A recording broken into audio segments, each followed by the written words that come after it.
चलो तो हाँ हाँ, क्या हुआ भाई साहब?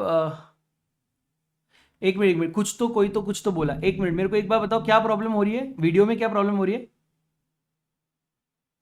Good morning, good morning. क्या वीडियो में क्या इशू आ रहा है मेरे को बताओ ना, maybe I will be able to help.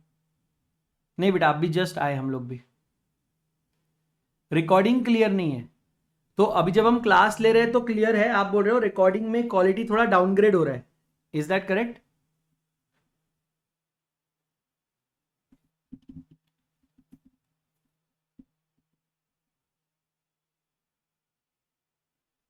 Live clear है?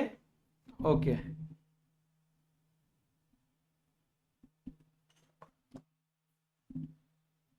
ठीक है, मैं इसके लिए बात कर लेता हूँ तुरंत।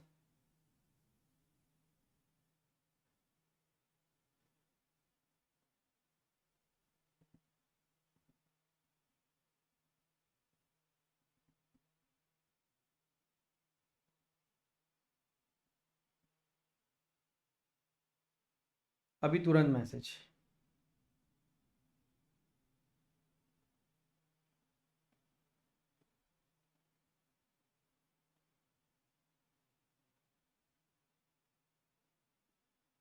ये सिर्फ मेरे क्लास में हो रहा है, सारे क्लासेस में हो रहा है? तो मैं वैसे अकॉर्डिंगली मैसेज डालता हूँ।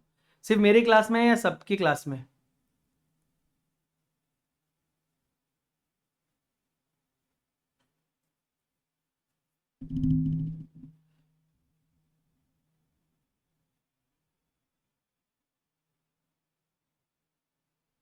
अच्छा, ठीक है।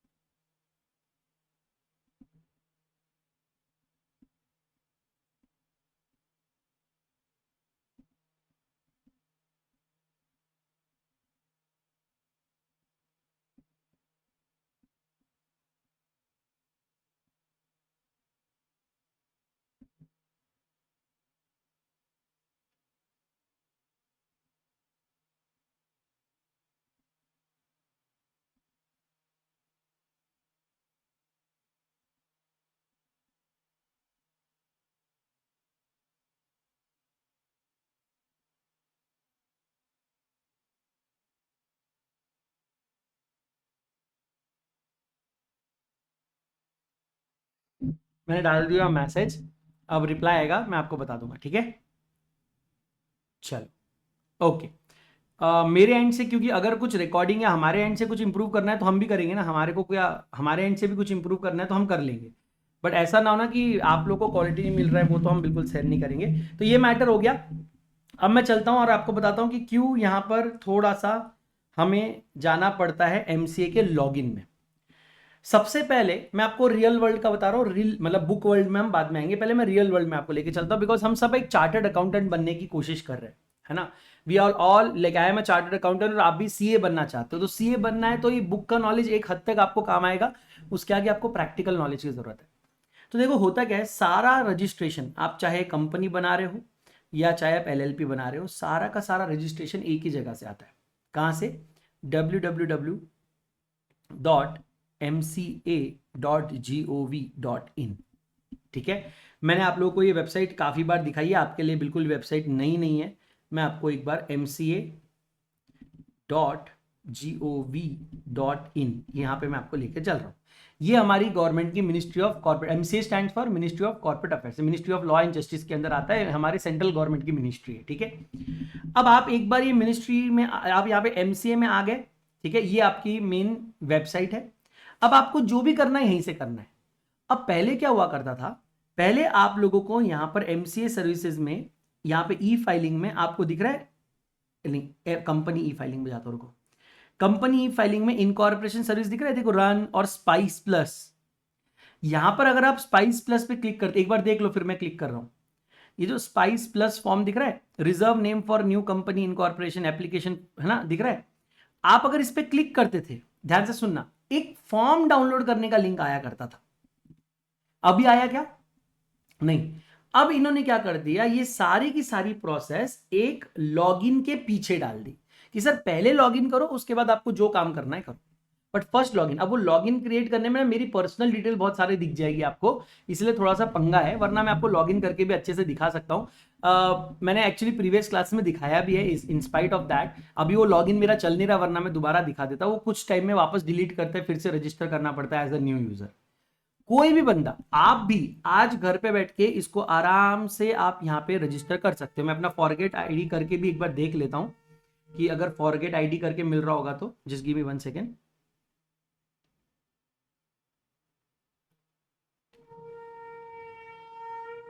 हाँ, मिल रहा है।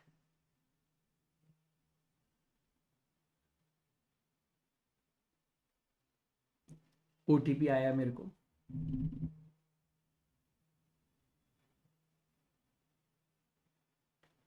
नहीं मतलब एक बार क्या ना, वो आपको मैं दिखाना चाहूंगा। अपने को ये बुक वर्ल्ड ना जब तक आपको बताया नहीं जाएगा ना, मैं थियोरी पढ़ के कोई मतलब ही नहीं है।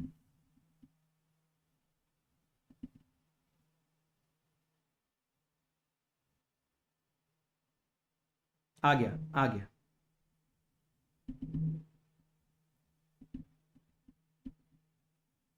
हो गया सक्सेसफुल, डन। लो चलो लॉगिन करके दिखा रहा हूँ।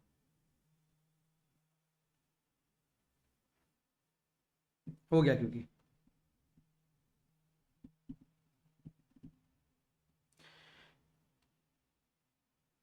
110।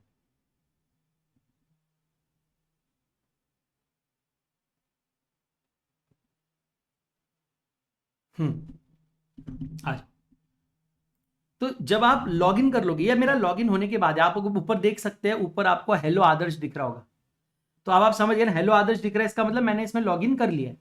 ठीक है, अब आप देखोगे ये मैंने स्पेसिफिकली आप लोगों के लिए, मतलब बच्चों के लिए बनाया हुआ है। इसमें कोई मेरा अभी तक का अगर क्योंकि होता ना तो यहाँ पे सारे फॉर्म्स वगैरह दिख जाते। ठीक है, आप यहाँ पे माय एप्लीकेशन में आए, अभी तक के आपके जितने भी एप्लीकेशन आपने डाले यहाँ पर आप सर्च कर सकते हो, आपके एप्लीकेशन नंबर्स और यहाँ पे उसकी डिटेल्स मिलेंगे। ठीक है, अब अगर मैं एमसीए सर्विसेज में जाता हूँ और अगर मैं कंपनी फाइलिंग में मैं जाता हूँ कि मेरे को कंपनी बनानी है, I want to open a company, तो ये इस तरह का एक मेरे सामने एक ये आ जाता है कि स्टेक होल्डर्स में please note that associate DSC in post login service, that is V3 with business user role, all for subscriber directors who have affixed their DSC in Spice Plus are required to get themselves registered as business users। तो ये सब एक technical चीज है। DSC stands for digital signature certificate. मैं आपको दिखाने जो आया हूं वो है ये है आपका स्पाइस प्लस फॉर्म, और आप देख सकते हैं ये 2 पार्ट में डिवाइडेड है। ये कोई भी, मैं आपको आज चैलेंज के साथ कह रहा हूं, आप जाकर YouTube पे जितना सर्च करना है कर लो, आप अपने बच्चों में जितने में पूछना है पूछ लो। आप लोगों को डरा दिया आपने पानी डाल के पूरा लैपटॉप पे अरे भाई साहब, मैंने कहा क्या हो गया भाई। मेरी मम्मी आई और वो पूजा होगी ना घर में, तो वो सब छिड़कते हैं ना, तो आके सीधा छिड़कने लगे मेरे पूरे। आईपैड है, लैपटॉप है, मोबाइल है, कैमरा है, माइक है, मेरी फट गई। बोले क्या हो रहा है यार, पानी कहाँ से आ रहा है भाई। चलो, तो मैं आपको सच में बता रहा हूं, आप सर्च कर लेना, आपको इतना प्रैक्टिकल एस्पेक्ट फाउंडेशन लेवल पे कोई नहीं बताएगा। ठीक है, बट मैं आपको चलो बता देता हूं, क्योंकि मेरे हिसाब से ना बुक में जाने से पहले रियल वर्ल्ड में जाना जरूरी है। ये स्पाइस फॉर्म का फुल फॉर्म क्या है? स्पाइस ये ऐसा नाम क्यों रखा है? कोई हम लोग कोई मिर्ची और हल्दी तो नहीं बेच रहे। तो स्पाइस का फुल फॉर्म आपके बुक में आप लोग लिख के रखना। स्पाइस का फुल फॉर्म आपके बुक में लिखा हुआ भी है वैसे। स्पाइस का फुल फॉर्म होता है, एमसीए में गए, एमसीए में जाके हमने लॉग इन किया। ठीक है, या आपने रजिस्टर किया। अगर आपके पास रजिस्ट्रेशन नहीं है तो आप रजिस्टर कर सकते हो, बहुत आसानी से रजिस्टर कर सकते हो। Email ID, phone number, pan number, 2-4 basic चीजें देकर आप रजिस्टर कर सकते हो, है ना। रजिस्टर करने के बाद, लॉगिन करने के बाद आप जाएंगे एमसीए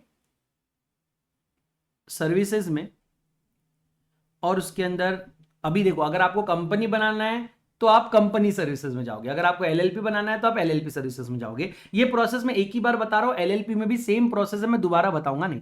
ठीक है, फिर आप चले गए कंपनी सर्विसेज में, और कंपनी सर्विसेज में जाकर आपने क्लिक कर दिया spice plus,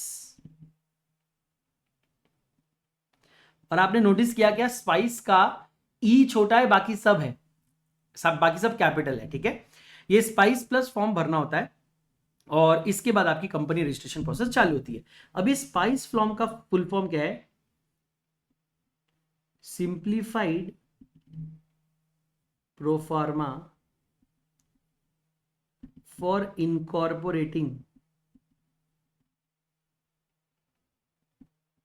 a company electronically. और इसको प्लस क्यों बोला है? क्योंकि पहले एक स्पाइस फॉर्म भी हुआ करता था, अब उसको और एडवांस कर दिया गया। जैसे होता है ना आईफोन, आईफोन प्लस या आईफोन मैक्स, आईफोन प्रो, वैसे स्पाइस हुआ करता था पहले, अब उसको और ज्यादा बड़ा बना दिया तो उसको स्पाइस प्लस कर दिया गया, यानी कि एडिशनल और बेटर। अब आप कहेंगे सर ये एक फॉर्म में ऐसा क्या है? तो बेटा स्पाइस प्लस आने से पहले हमें अलग अलग फॉर्म भरने पड़ते थे। एक फॉर्म, एक 18 फॉर्म 1, फॉर्म 18 और फॉर्म 32, 3 फॉर्म भरने पड़ते थे फॉर कंपनी इनकॉर्पोरेशन। ठीक है, एक में हम लोग अपने कंपनी का मेमोरेंडम आर्टिकल देते थे, एक में हम नाम रजिस्टर करवाते थे और उसके बाद एक में इनकॉर्पोरेशन डॉक्यूमेंट्स वगैरह देते थे। लेकिन अब हमने सब कुछ एक में कर दिया, इतना कि एक स्पाइस प्लस फॉर्म भरोगे, आपका नाम भी वहीं रिजर्व हो जाएगा, आपके डायरेक्टर्स का डिन भी वहीं से अप्लाई हो जाएगा, आपकी कंपनी का बैंक अकाउंट भी हो जाएगा, आपकी कंपनी का जीएसटी नंबर अगर नहीं है तो जीएसटी नंबर भी अप्लाई हो जाएगा, और सारे एप्लीकेशन एक ही जगह से हो जाएंगे। Getting my point what I am saying? Guys if you don't mind, क्या हम फोकस कर सकते हैं क्लास पे? This is the issue that you guys have identified. I have already message the team and only they will be able to solve. Okay, ना आपके पास backend का access है, ना मेरे पास बैकएंड का एक्सेस है। जितने अनजान आप हो उतने ही अनजान मैं हूं सिस्टम से। बस मेरे पास एक एडवांटेज है कि मैं बैकएंड में डायरेक्ट लोगों को मैसेज करके बोल सकता हूँ ये काम करने, लेकिन बैकएंड से प्रॉब्लम सॉल्व होगी, है ना? तो अभी आप अगर वो सब मोह माया से आगे बढ़कर अगर पढ़ने आए हो तो पढ़ाई कर लो। जैसा दिख रहा है, जो दिख रहा है, भाई मैं क्या बोल रहा हूँ, तेरे को आवाज आ रही? क्या आवाज आ रही? ना थियोरी सब्जेक्ट है, आवाज आ रही तो मतलब बात है, क्लियर है। तो चलो फिर अभी इसके बाद अगर क्वालिटी के बारे में वापस बात हुई ना, तो फिर मैं चला जाता हूँ। जिस दिन क्वालिटी अच्छी होंगी उस दिन आ जाऊंगा। फिर क्या करना, पढ़ना छोड़ दे क्या भाई? तो पढ़ो ना, थोड़ा फोकस करो, तब से एक ही बात लगा के रखे हो। हाँ तो लाइव क्लियर है, फिर भी यही बातें कर रहे हैं बार बार, एक ही बच्चा 10 बार वही वही वही वही वही वही, है ना? चलो अब हम आ रहे हैं simplified proforma for incorporating company electronically, और आप वो ओपन करेंगे तो आपके पास ऐसा एक फॉर्म आ जाएगा, इसे कहते हैं स्पाइस प्लस फॉर्म। अब आपने देखा होगा कि फॉर्म में पार्ट ए आ रहा है जिसके अंदर लिखा है नेम रिजर्वेशन। अब ये क्या कह रहा है कि अगर मैं कंपनी बनाना चाहता हूं तो मुझे बताना पड़ेगा मैं कौन से टाइप की कंपनी बनाना चाह रहा हूं। और अब आप इसमें से बहुत सारी कंपनी जानते हो। क्या आप अनलिमिटेड कंपनी जानते हो? क्या आप प्राइवेट कंपनी ओपीसी 1% कंपनी जानते हो? क्या आप सेक्शन कंपनी जानते हो? निधि कंपनी जानते हो? नॉर्मल कंपनी जो रहती है वो भी जानते हो? Section 8 LLP to company, form to company, ये सब छोड़ो। चलो मैं एक काम करता हूं, मैं एक न्यू कंपनी ओपन करता हूं। वो मेरे को बोलेगा सर आप प्राइवेट कंपनी ओपन करना चाहते हो कि पब्लिक? मैंने कहा प्राइवेट कंपनी ओपन करना है।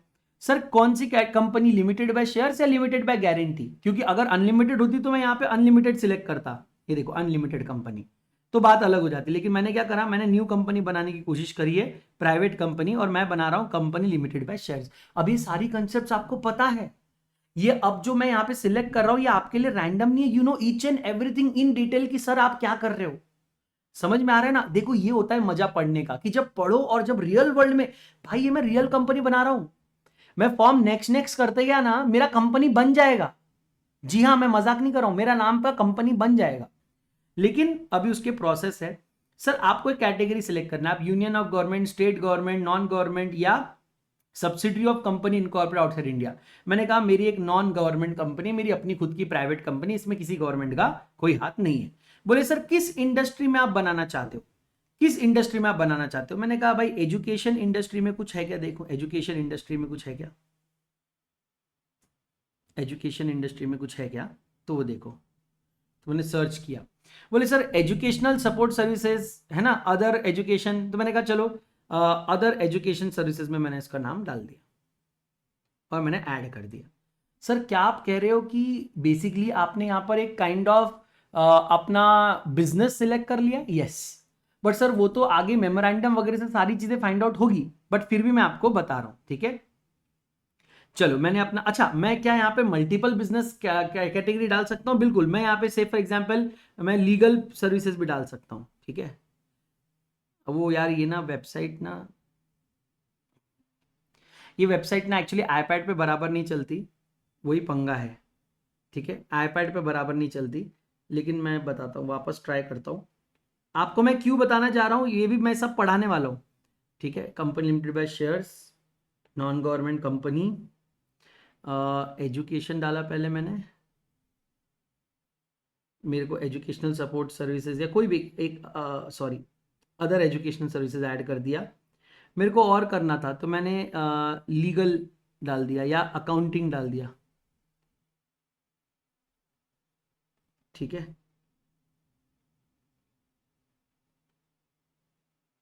उंगली बड़ी हो और कीबोर्ड छोटा हो तो ऐसा होता है। ये देखो, accounting, book keeping and auditing services डाल दिया मैंने, है ना। और इसके नीचे टैक्स कंसल्टेंसी भी डाल दिया।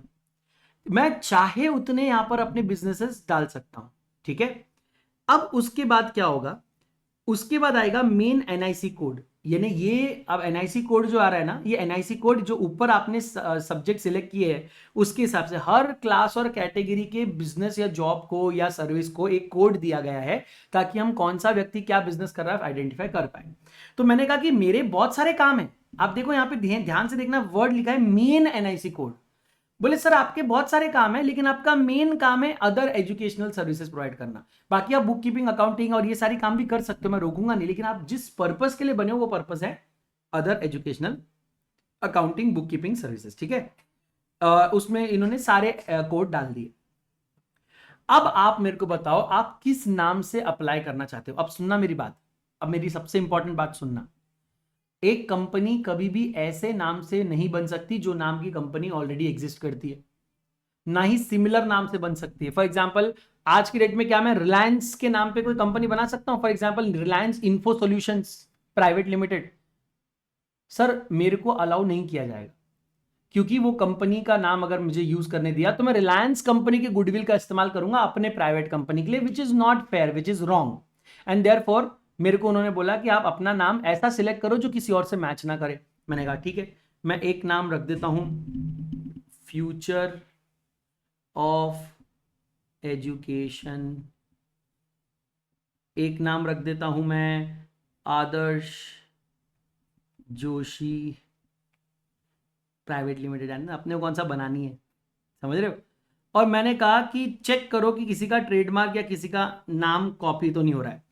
अब आप कहेंगे सर अगर ये दोनों नाम रिजेक्ट हो गए तो क्या आपका फॉर्म रिजेक्ट हो जाएगा। हाँ रिजेक्ट हो जाएगा। तो sir how do I ensure कि ये नाम फ्री है, उसके लिए आपको फिर से MCA पे जाना है, आपको वापस mca.gov.in पे आना है। और सुनो मेरी बात, आप यहां पर चेक नेम करके कर देना, चेक नेम सर्च कर लेना, ऐसे ही आ जाएगा। अगर वैसे नहीं आया तो आप गूगल पे चेक नेम करके भी सर्च कर सकते हैं। ये देखो ये आ गया चेक नेम। आप इस पे आओ, क्या है 1। कुछ बच्चों को लग रहा होगा कि सर ये आप क्या टाइम पास कर रहे हो, हमारे एग्जाम में नहीं आने वाला है। तो बेटा तुम जाके थोड़ी देर बाद आ जाना क्लास में, क्योंकि मैं तुम्हारे लिए मेरे पढ़ाने का स्टाइल चेंज नहीं करूंगा। 15+36 करके दिखाना है क्या अपने को। ओह मेरे को लगा लिखने का है वो। 16+36 52। मेरा स्टाइल है ना पढ़ाने का भाई, तो मैं मेरे स्टाइल से पढ़ाएगा। तो अब मैंने एक नाम डाला था future of education, right, future of education. अब मुझे देखना है कि फ्यूचर ऑफ एजुकेशन नाम से क्या ऑलरेडी कंपनीज है। इनका ना यही प्रॉब्लम है, पागल है।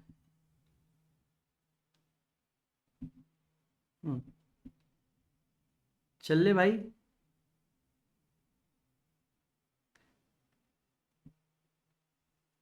पागलगिरी है यार।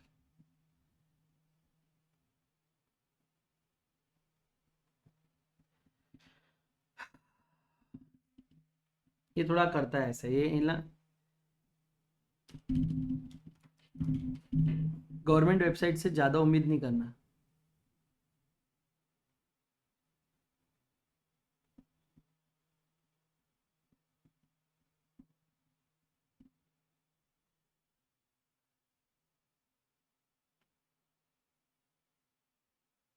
हाँ तो नीचे देखो लिख रहा है, जान इसको जान दो, नीचे देखो क्या लिख के आया है, no result found for future of education, reserve this name. मतलब जो मैंने पहला एप्लीकेशन यहां पे दिया है रिजर्व करने का, आप देख रहे हो कहां पे, यहां पर मैंने फॉर्म जहां भर रहा था ना मैं, ये वाला नाम अवेलेबल है, तो मुझे हो सकता है यही नाम मिल जाए। लेकिन क्या दूसरा नाम भी अवेलेबल है? अगर पहला उन्होंने अगर रिजेक्ट कर दिया किसी भी कारणवश, क्या आदर्श जोशी अवेलेबल है? सर वो भी देख लो, आपको मैं बता देता हूं। यहां पे एक काम करो, यहां पे एक काम करो, यहां पर आप आओ, 59 प्लस है, क्या है वो, 82 है क्या है, 68 प्लस 65, 133। हाँ, यहां पर मैं अगर आदर्श जोशी, अब आप भी अपना नाम भी सर्च कर सकते हैं भाई लोग, तुम लोग जिसका नाम चाहे यहां पे सर्च कर सकते हो।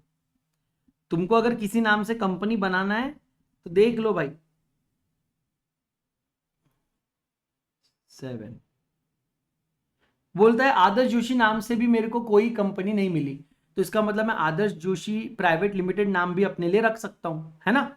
तो मैंने क्या किया, मैंने जो दो नाम यहां पे डाले हुए हैं, जो मैंने यहाँ पे दो नाम डाले हुए हैं, ये दो नाम तो बराबर अवेलेबल है। मैं यहाँ पर अपने ऑप्शनल अटैचमेंट डालकर मैं यहाँ पे सबमिट का बटन दबा सकता हूं। मैं ऑटो चेक करूंगा, ठीक है, ऑटो चेक और सबमिट। उसने कहा कि ये जो फ्यूचर ऑफ एजुकेशन है ना, enter the suffix as per entity type selected, तो मेरे को फ्यूचर ऑफ एजुकेशन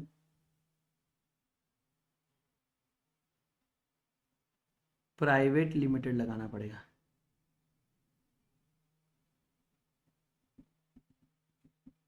मेरे को यहां पर भी प्राइवेट लिमिटेड लगाना पड़ेगा। अब बोलूंगा चेक ट्रेडमार्क, तो यहां से जाकर मैं ट्रेडमार्क भी चेक कर सकता हूं, और ये बहुत जरूरी है। अब आप जब सीए इंटर में आओगे तो आपको और ज्यादा समझ में आएगा ये क्यों जरूरी है ना। अब आप देखना, सर कई कंपनीज होते हैं जिनका कंपनी का नाम कुछ और होता है, लेकिन वो किसी और ट्रेडमार्क से काम कर रहे होते हैं। मतलब कंपनी का नाम कुछ और होगा और उसके वो किसी और नाम से काम कर रहे हो, ठीक है। मैं अगर अड्डा 247 की बात करूं तो अड्डा 247 is a trade name, company का नाम तो मेटिस है। हाँ, आपको नहीं पता था? अगर नहीं पता तो आप अड्डा 247 के अबाउट पेज में वगैरह जाकर आप पढ़ सकते हैं कंपनी की डिटेल में। तो सर मैं आपको क्या बता रहा हूं, कंपनी किसी एक ट्रेडमार्क के नाम से काम कर रही है, कंपनी एक ट्रेडमार्क से काम कर रही है। अब अगर मैं कहूं कि कंपनी का नाम तो मेटिस एजुकेशन सर्विसेज, उनका कुछ अलग नाम है और वो नाम से काम कर रहे हैं Adda 247, what if I try to make a company with the name of Adda 247, ये तो कंपनीज एक्ट तो अलाउ कर देगा, लेकिन जब मैं यहां चेक करूंगा ना, यहां जब मैं वाटरमार्क और ट्रेडमार्क चेक करूंगा ना, यहां वो अलाउ नहीं करेगा, बोलेगा सर ये अलाउड नहीं है। फॉर एग्जाम्पल मैंने अगर यहां पे लिख दिया अड्डा 247, ठीक है, क्लास का भी देखते हैं, 638942,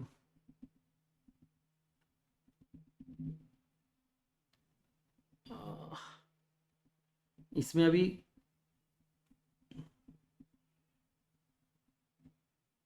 948211,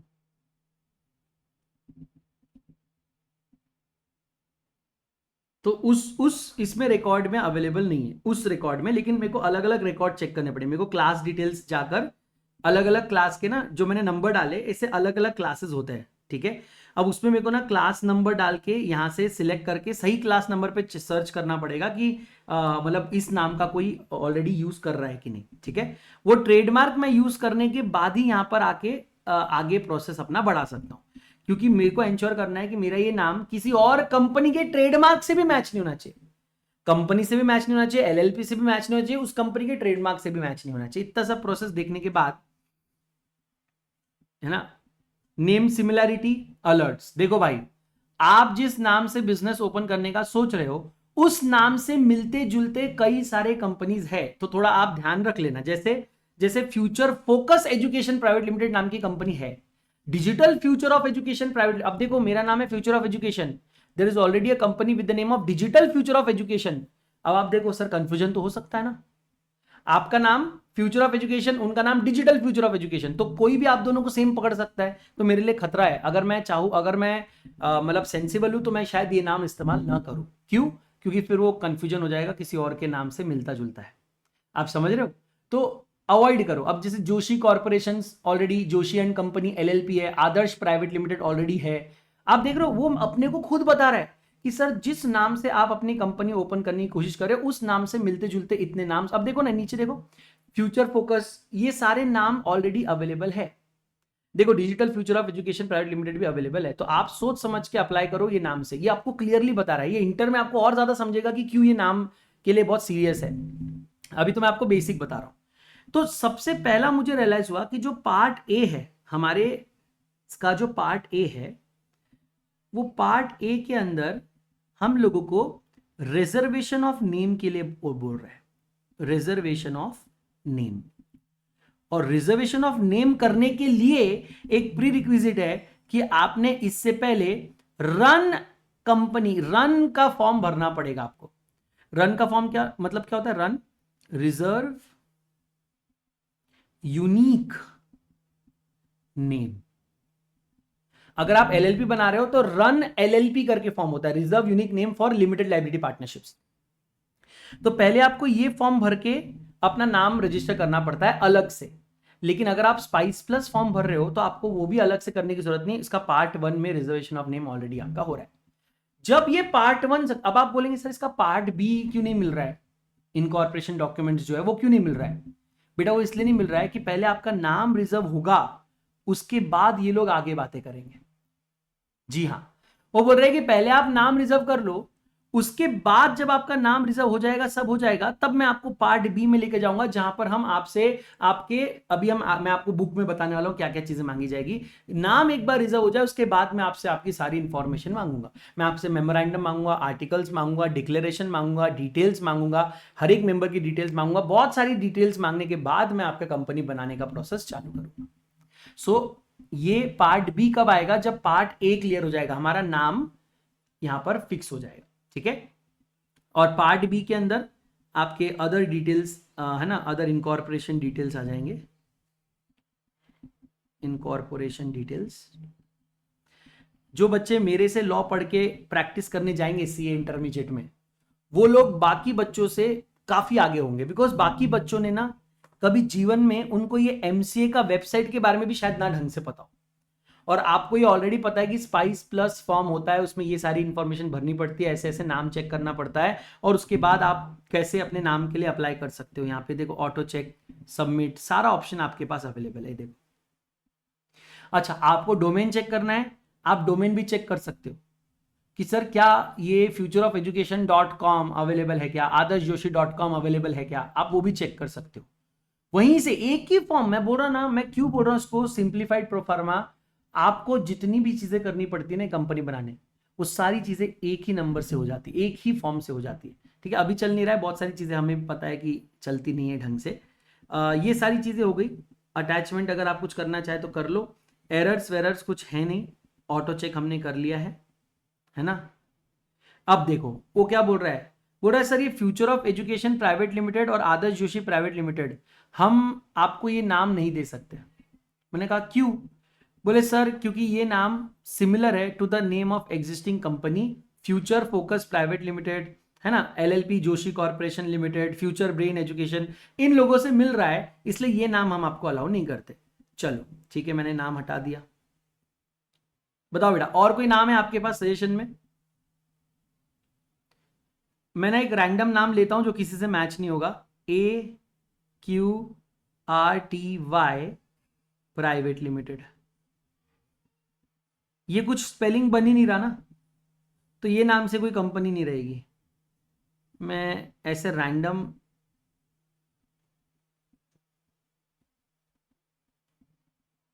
कुछ तो भी नाम ले लेता हूं।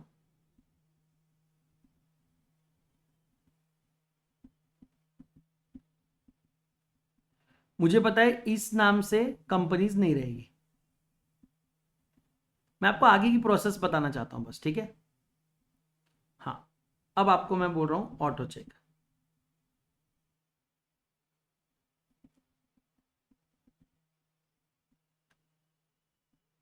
हो रहा है। विमल कंपनी ऑलरेडी है। अरे यार विमल विमल मत बनवाओ मेरे से, इसलिए थोड़ी ना तुमको प्रैक्टिकल चीजें पढ़ा रहा हूँ लाइफ में।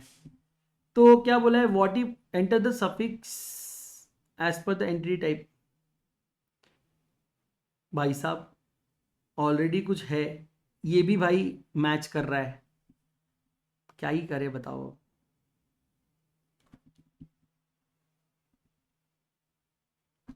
XCFGHY private limited.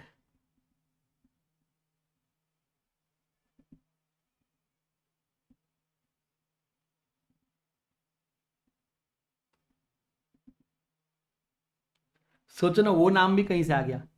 एकाग्रता ऑलरेडी रजिस्टर्ड है भाई, क्या तुम लोग बातें कर रहे हो।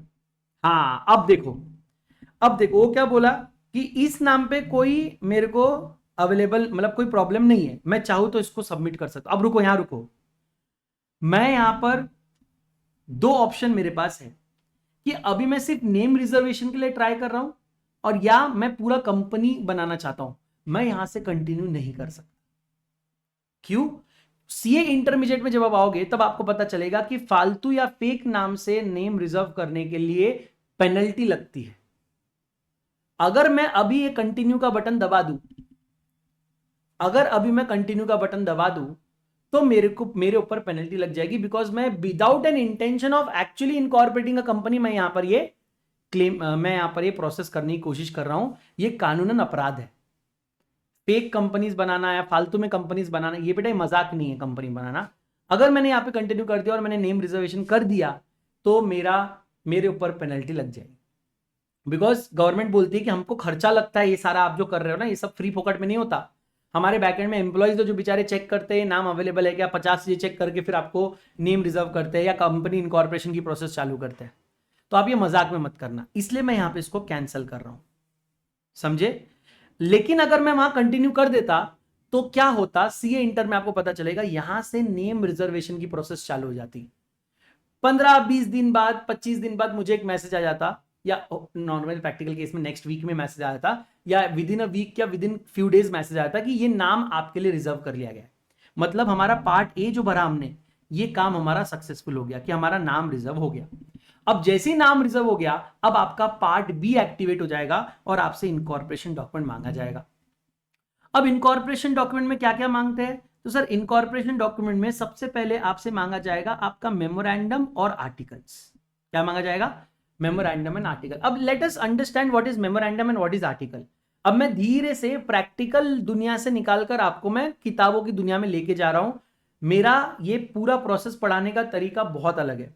मैं आपको एक अंदर की बात बताऊं, मुझे नहीं लगता कि इस पे मतलब क्वेश्चन आएगा, लेकिन मैं फिर से आपको बता रहा हूं, मैं वो कंसेप्ट्स के लिए पढ़ा रहा हूं। मैं आपको मार्क्स के लिए नहीं पढ़ा रहा, एग्जाम के लिए नहीं पढ़ा रहा, मैं आपको एक अच्छा चार्टर्ड अकाउंटेंट बनाने के लिए पढ़ा रहा हूं।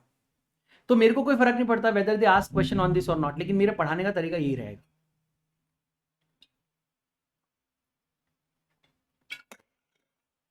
मेरा मन किया तो आज का लेक्चर तो मैं यूट्यूब पे डालूंगा, लेट एवरीवन सी कि हमारा पढ़ाने का तरीका क्या है।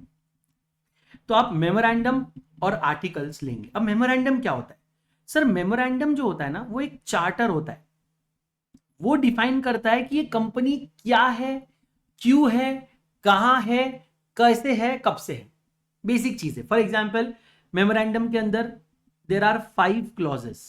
पहला नेम क्लॉज, जो बताता है कि इस कंपनी का नाम क्या है। जैसे हमने अब रिजर्व किया ना, अब जो नाम आपने रिजर्व किया वही नाम बनाओगे ना, यहाँ पे कोई और नाम से तो कंपनी नहीं बनाओगे आप, है ना।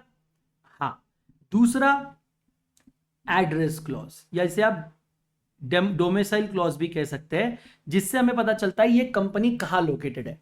यहां से आपको कंपनी का आरओसी पता चलेगा। मैंने आपको सबसे पहले लेक्चर में बताया था, हमने पूरे भारत को अलग अलग हिस्सों में बांटा है और अलग अलग रीजन बनाए हैं, eastern region, western region, north west etcetera, जो भी समझ रहे आप, नॉर्थ ईस्ट एक्सेट्रा। और हर रीजन का एक रीजनल डायरेक्टर है, और हर रीजनल डायरेक्टर के अंदर मल्टीपल आरओसीज आते हैं जो स्टेट वाइज अलग अलग है। कुछ स्टेट जैसे कि महाराष्ट्र और तमिलनाडु में एक नहीं दो दो आरओसी। फॉर एग्जांपल महाराष्ट्र में आरओसी पुणे भी है, आरओसी मुंबई भी है। तो ये एक दो स्टेट्स है जहां पर एक स्टेट में 2 आरओसी, वरना यूजुअली क्या होता है हर स्टेट का एक आरओसी तो मिनिमम है, और उनके ऊपर आरडी है, उनके ऊपर हमारे जो मेन उसके ऊपर मैंने आपको पूरा प्रोसेस भी आपको बताया, ठीक है। वो डीजीसीओ मैंने आपको बताया था, वो सब उन सबसे ऊपर वगैरह है। तो अब दूसरा एड्रेस क्लॉज से मुझे ये भी पता चलता है कि कौन से कोर्ट के अंदर मुझे आपसे लड़ना होगा। सर जो कंपनी जहां बनी है उस जुरिडिक्शन में जाके मुझे लड़ना पड़ेगा ना। तो अगर आपकी कंपनी पुणे में बनी है तो मैं थोड़ी ना दिल्ली के कोर्ट में आपके ऊपर कंप्लेंट डालूंगा, मुझे पुणे कोर्ट में आना पड़ेगा और आपके ऊपर कंप्लेंट डालना पड़ेगा। तो एड्रेस क्लॉज से मुझे कंपनी का डोमिसाइल पता चलता है, कंपनी कहां से बनी है। फिर इसके ऊपर सबसे इंपॉर्टेंट होता है ऑब्जेक्ट क्लॉज। ये सारी चीजें आपके सिलेबस में, मैं अभी सिर्फ आपको हिंट दे रहा हूं, आगे डिटेल में पढ़ेंगे। ऑब्जेक्ट क्लॉज में पता चलता है ये कंपनी क्यों बनी है। जैसे अभी आपने देखा होगा जब मैं फॉर्म फिल कर रहा था, मैंने वहां पे एजुकेशनल सर्विसेज सिलेक्ट किया था, मैंने book keeping and accountancy select किया था, राइट और रॉन्ग? किया था ना? क्यों किया था? सोचा कभी आपने कि मैंने क्यों किया वो सबमिट फॉर्म? सर वो जो 3 आपने सिलेक्ट किया ना, आपके वो मेन ऑब्जेक्टिव्स थे, उस पर्पस के लिए आप कंपनी बना रहे थे। तो whatever I have selected there I will have to write here in memorandum. I can write more also, but I will have to ensure कि फिर मैं सारे वहां पर सिलेक्ट करूं। मैं जिसमें चाहे वो बिजनेस कर सकता हूं, देर इज नो रेस्ट्रिक्शन, मैं जो चाहे वो बिजनेस कर सकता हूं, बस मेरे को मेमोरेंडम में मेंशन करना पड़ेगा और मेरे को वहां पर सिलेक्ट करना पड़ेगा। इसके बाद होता है बहुत इंपॉर्टेंट लाइबिलिटी क्लॉज। अब इसके बारे में आप ऑलरेडी सब कुछ जानते हो। आप जानते हो there are 3 types of companies, company limited by share, company limited by guarantee and unlimited. अब आपकी जो भी कंपनी है आप यहां पे हमको बताओ। अगर आपकी लिमिटेड बाय शेयर है तो लाइबिलिटी क्लॉज में लिखो that the liability of member is limited up to value of unpaid value of share. अगर गारंटी कंपनी है तो यहां पे लिखो that the liability of the member is as follows, तो मेंबर का नाम और गारंटी अमाउंट। और अनलिमिटेड तो लिखो that all the members the liability of each and every member of this company will be unlimited. तो जो भी है यहाँ पे लाइबिलिटी क्लॉज में लिखो ताकि क्रिएटर्स को पता चले कि वो आप लोगों से कितना पैसा रिकवर कर सकते हैं। And finally then there is capital clause, जो बताएगा कि आपके पास कितना पैसा है, आप कितना पैसा लाके रख सकते हो। आपने अकाउंट्स के क्वेश्चन सॉल्व करते वक्त नॉमिनल कैपिटल, रजिस्टर्ड कैपिटल के बारे में सुना होगा, ऑथोराइज्ड शेयर कैपिटल के बारे में सुना होगा। ये कहां से आता है? ये आपके कैपिटल क्लॉज ऑफ मेमोरेंडम से आता है, जिसमें हमें पता चलता है कि कंपनी मैक्सिमम कितना पैसा इकट्ठा कर सकती है। तो अगर आपकी कंपनी का ऑथराइज कैपिटल है 1 लाख शेयर ऑफ ₹100 ईच, तो 1 crore is the maximum nominal capital, authorise capital and registered capital. इसके ऊपर आपको स्टैम्प ड्यूटी भरनी पड़ेगी and this is the maximum money that you can collect from your members और general public. अगर आप पब्लिक कंपनी तो पब्लिक से पैसा लेंगे, नॉट प्राइवेट कंपनी है तो सिर्फ मेंबर्स से। तो ये आपका कैपिटल क्लॉज। इसके अंदर और भी एसोसिएशन क्लॉज भी आता है। एसोसिएशन क्लॉज क्या है सर? एसोसिएशन क्लॉज के अंदर हमें बस ये कैपिटल क्लॉज का एक पार्ट भी आप इसको मान सकते हो। एसोसिएशन क्लॉज के अंदर बेसिकली हम बताते हैं कि हमारे कंपनी के जो सब्सक्राइबर्स है, याद है मैंने आपको Macaura versus Northern Assurance Company Limited के केस में बताया था that company is separate and company को बनाने वाले मेंबर्स आर सेपरेट। तो जो मेंबर्स है ना, वो मेंबर्स यहाँ एसोसिएशन क्लॉज में अपना अपना नाम लिखते हैं और बोलते हैं कि मैं कंपनी के कितने शेयर लेना चाहता हूं। मिनिमम 1 शेयर हर सब्सक्राइबर टू द मेमोरेंडम को लेना पड़ता है। तो ये एसोसिएशन क्लॉज में जिसका नाम लिखा होता है ना, उसी को हम सब्सक्राइबर टू द मेमोरेंडम कहते हैं। क्या कहते हैं? Subscriber to the memorandum. और ये हमारे पहले मेंबर्स होते हैं। These are our first members, these are our first members. इनके बाद भी और मेंबर्स बनते हैं और आते हैं, कोई दिक्कत नहीं है। इसके अलावा और भी कुछ क्लॉजेज है, जैसे नॉमिनेशन क्लॉज होता है। ये नॉमिनेशन क्लॉज जो होता है, ये भी अब आपको पता है क्यों होता है। ये ओनली फॉर ओपीसी होता है, ओनली फॉर 1 पर्सन कंपनी। अब मुझे आपको बताने की जरूरत नहीं, क्योंकि मैंने आपको 1 पर्सन कंपनी बताया और मैंने बताया कि हर 1 पर्सन कंपनी में आपको किसी एक बंदे का नाम बताना पड़ता है, who will act as a nominee in the event of death of the member. तो वो जो नॉमिनी है ना, उसका नाम यहां पे आता है। याद है मैंने एक लाइन आपको पढ़ाई थी दैट नॉमिनी जब चाहे अपना रिटर्न कंसेंट वापस ले सकता है, मेंबर जब चाहे नॉमिनी को चेंज कर सकता है, and such a change will not be treated as alteration of memorandum. आप देखो, आप जब ओपीसी बना रहे हो, आप अपने मेमोरेंडम में ये नाम लिख रहे हो, और मैं आपको कह रहा हूं आप जब चाहे जितनी बार चाहे नाम चेंज कर सकते हो। मतलब आप जब चाहे जितनी बार चाहे आप अपना जो मेन चार्टर है, जो मेन डॉक्यूमेंट है, उसके अंदर का नाम बदलते जा रहे हो, but that change is not considered as alteration of memorandum. और आप जितनी चाहे उतनी बार कर सकते हो, लेकिन आपको बार बार यहां पे नया नाम डालना पड़ेगा। समझ में आ रहा है? ये आपका मेमोरेंडम है। ठीक है, ये तो मेमोरेंडम हुआ। मैंने यहाँ पे आर्टिकल्स की भी बात कही है। अब ये आर्टिकल्स ऑफ एसोसिएशन क्या होते हैं? तो सर आर्टिकल्स ऑफ एसोसिएशन ये ना, these are rules and regulations of company, rules and regulations for company. Sir memorandum अगर कंपनी को पैदा करने वाली मां है, तो आर्टिकल्स कंपनी को बड़ा करके, बोलते ना पाल पोस कर बड़ा करने वाली है। तो मेमोरेंडम से कंपनी का सिर्फ जन्म होता है, आर्टिकल से कंपनी आगे बढ़ती है, चलती है और मजबूत होती है। तो इसके अंदर ना आपको सारे के सारे बेसिकली रूल्स मिलते हैं कि जो आपको फॉलो करने होते हैं जब आप कंपनी बनाते हो। इसके अंदर अगर आप चाहो तो कुछ एडिशनल, ये रूल्स ऑफ कंपनीज एक्ट लिखता हूं मैं यहाँ पे, कंपनीज एक्ट ने रूल्स बना के रखे हैं, वो रूल्स आपको यहाँ फॉलो करने हैं। अगर आप चाहे तो यहाँ पे एडिशनल रूल्स भी अपने मन से बनाकर कंपनी के ऊपर लगवा सकते हो। एक और कंसेप्ट यहां पर आता है एंट्रेंचमेंट का, बट अभी मैं उस कंसेप्ट में नहीं घुसूंगा क्योंकि वो आपके सिलेबस में थोड़ी देर बाद मैं आपको पढ़ाने वाला हूं, जब मैं आर्टिकल्स पढ़ाऊंगा। एंट्रेंचमेंट का भी यहां पे कंसेप्ट आता है। तो आर्टिकल्स बेसिकली आपको ये बताते हैं कि मेंबर्स कंपनी के साथ कैसा रिश्ता रखते हैं, डायरेक्टर्स का कंपनी के साथ कैसा रिश्ता है, डायरेक्टर्स का मेंबर्स के साथ कैसा रिश्ता है, आपस में इंटरनल रेगुलेशन के लिए आप इस्तेमाल करते हो आर्टिकल्स का। लेकिन मेमोरेंडम कंपनी का और बाहर की दुनिया का रिश्ता तय करता है कि बाहर की दुनिया को कंपनी के बारे में क्या क्या बताना है। तो कंपनी के ये 6-7 बेसिक डिटेल्स।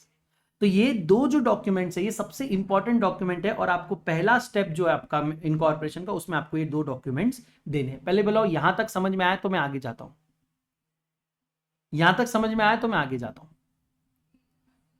ये आपका स्टेप। अभी आपने वापस से मैं बता दूं, हमने क्या किया था, एमसीए पे गए, लॉगिन किया, MC services, company services, spice plus form भरा, पार्ट ए हमने रिजर्व यूनिक नेम किया, रिजर्व यूनिक नेम के बाद पार्ट बी हमारा एक्टिवेट हो गया, उसमें हमने इनकॉर्पोरेशन डॉक्यूमेंट देना शुरू करा। सबसे पहले हमने मेमोरेंडम दिया, मेमोरेंडम और आर्टिकल दिया। मेमोरेंडम में कितने क्लॉजेस होते हैं, वो क्या क्या बताते हैं, मैंने आपको बताया।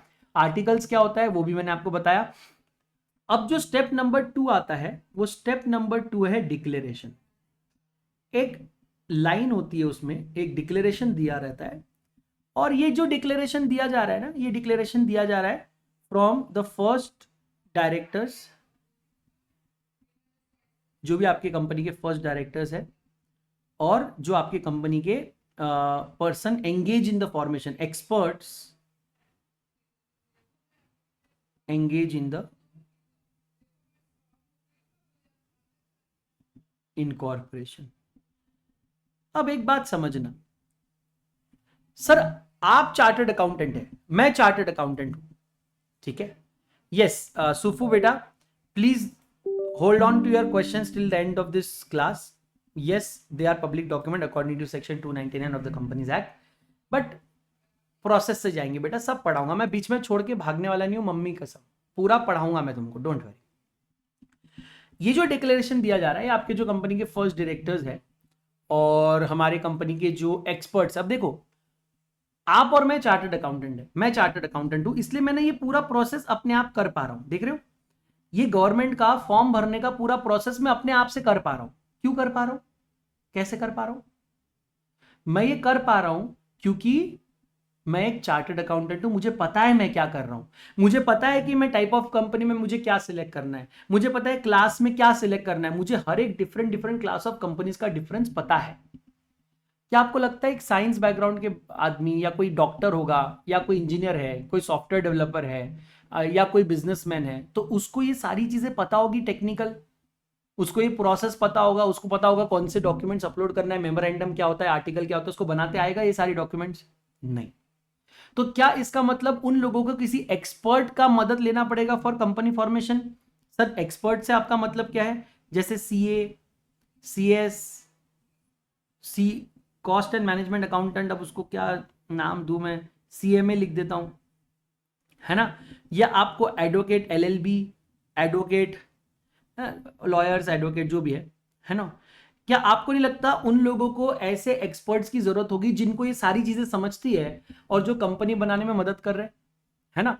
तो अब कंपनी के फर्स्ट डायरेक्टर्स और कंपनी बनाने में जो जो लोग मदद कर रहे हैं, फॉर एग्जांपल अगर मैं सीए हूं और अगर जुनूर फैसल मेरे पास आती है, बोलती है सर मुझे कंपनी बनाना है, तो जुनूर फर्स्ट डायरेक्टर में आ सकती है अगर वो डायरेक्टर बनना चाहती है तो, लेकिन मैं एक्सपर्ट पे आऊंगा जो मैं जुनूर की मदद कर रहा हूं।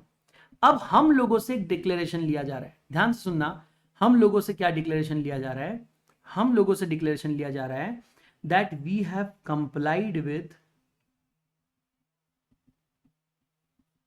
all the rules and regulations, all the laws and rules for incorporation of company.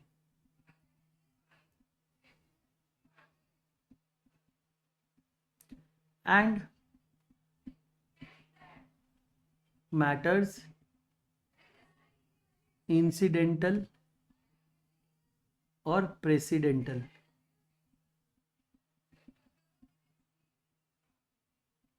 There to.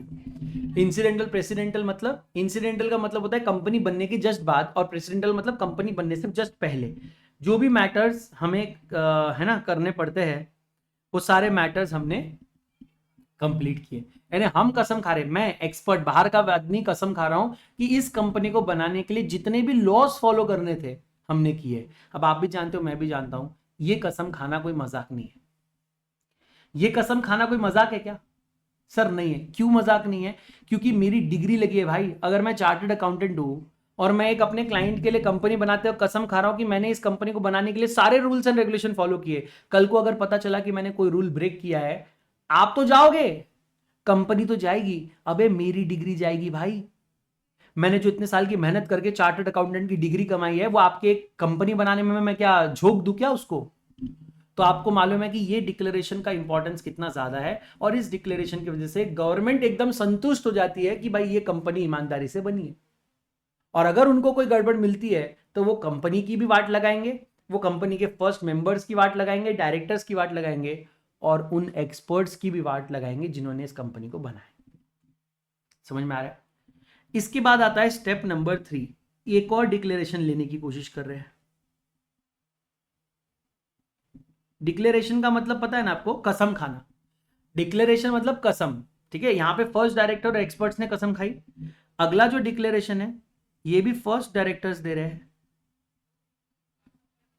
और उनके साथ subscribers to the memorandum.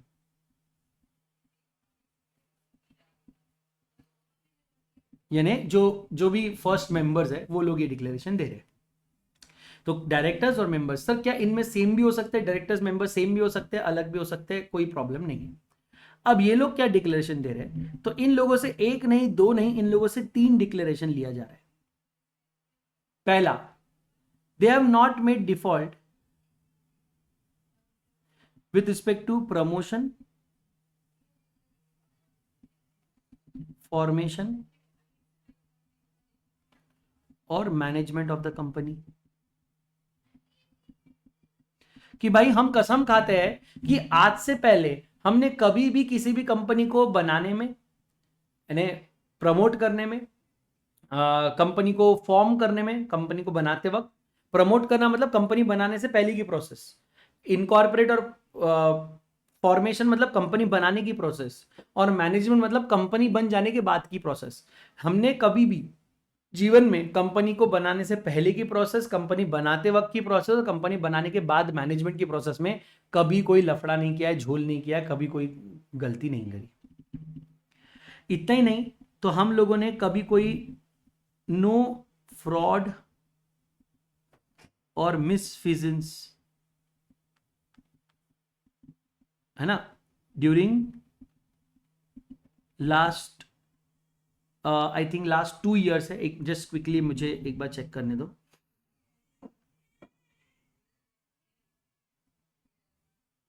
Last 5 years, ठीक है। सॉरी, थोड़ा थोड़ा हो जाता है, मैं बहुत सारी चीजें दिमाग में रखने के लिए ना, एक दो चीजें निकल जाती है।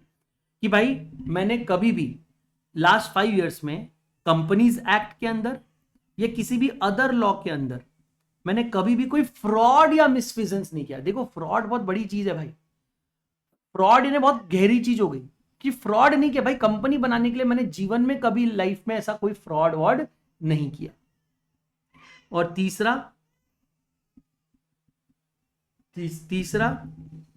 That all the information given is true and fair, कि जितनी भी इंफॉर्मेशन हम ऊपर आपको दे रहे हैं वो सारी इंफॉर्मेशन ट्रू एंड फेयर है। हम अभी भी आज भी कंपनी बनाते हो कोई गलत इंफॉर्मेशन नहीं दे रहे। ये 3 डिक्लेरेशंस हम लोगों को उनसे लेने हैं eight the time of incorporating the company. फिर से अब इस बार कौन कसम खा रहा है? डायरेक्टर्स और सब्सक्राइबर, कि सर हमने पहले कभी promotion formation management of the company में लफड़ा नहीं किया, हम कभी फ्रॉड में पकड़े गए नहीं। लास्ट 5 ईयर्स हमने ना कंपनीज एक्ट में या किसी भी एक्ट में हमने कभी कोई फ्रॉड और मिसविजन्स या ब्रीच ऑफ ड्यूटी नहीं किया है। And all the information given here is true and fair and to the best of my knowledge believe correct.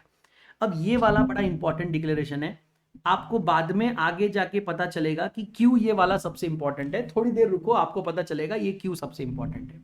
ठीक है, ये वाला डिक्लेरेशन मैंने दे दिया। स्टेप नंबर 4, सर कंपनी बनाए बराबर या कंपनी बनाते वक्त जरूरी है कि आपके पास एक प्लेस ऑफ बिजनेस होना चाहिए?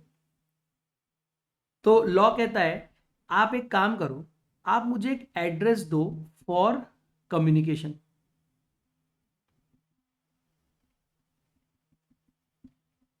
या करस्पॉन्डेंस, मुझे एक एड्रेस दो कि भाई जब तक आपका मेन ऑफिस नहीं बनता तब तक अगर मुझे आपसे कुछ बात करनी है, मुझे आपसे कुछ और एडिशनल डॉक्यूमेंट्स चाहिए, मुझे आपसे कुछ क्लैरिटी चाहिए, मुझे आपसे कोई इंफॉर्मेशन चाहिए, तो मैं आपको how do I reach out to you, मैं आपको कहाँ मिलूँ, कहाँ पकड़ूँ और कहाँ आपसे मैं एडिशनल डिटेल्स मांगू? तो मेरे को आप अपना ऑफिस एड्रेस, घर का address, temporary correspondence address, permanent address, जो भी आपके पास एड्रेसेस है मेरे को आप दे दो, जिस पे जाकर मैं आपसे इंफॉर्मेशन मांग सकता हूँ।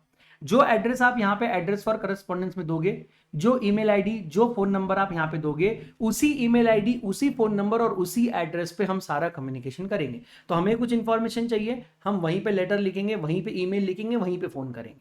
क्लियर है? Address for correspondence. Step number 5 है पर्टिकुलर्स।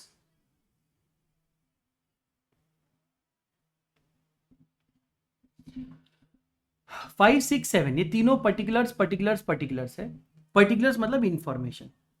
पहला जो पर्टिकुलर्स मैं ले रहा हूं, ये पर्टिकुलर्स मैं लेता हूं फ्रॉम मेंबर्स या सब्सक्राइबर्स टू द मेमोरेंडम।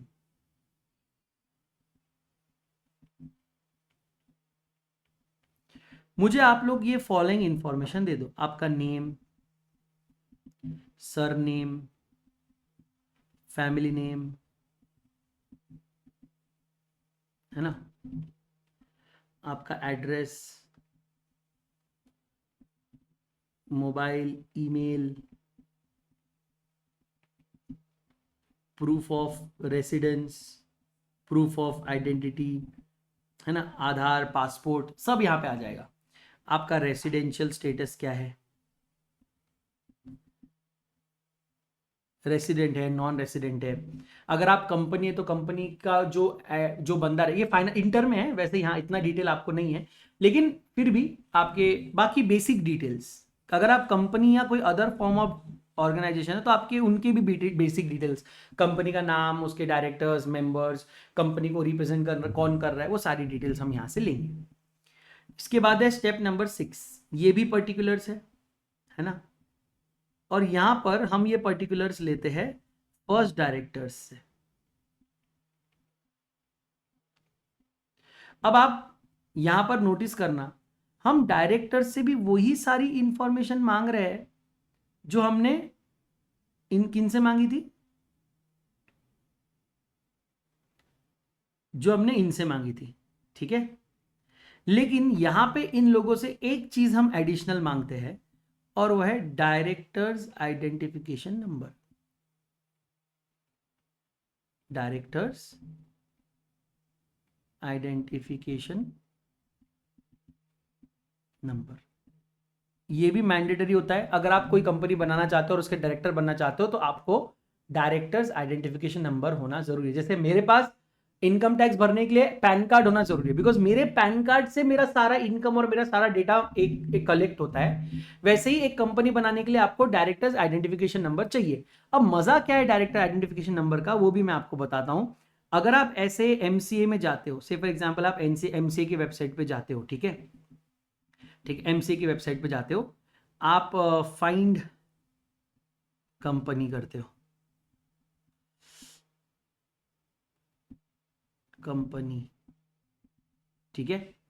तो आप कोई भी से फॉर एग्जाम्पल मैं किसी कंपनी का डिटेल ढूंढना चाहता हूं या वॉट एवर रीजन, हाँ, तो आप कंपनी के डिटेल्स सर्च करते हो। एक मिनट यार, फाइंड सिन,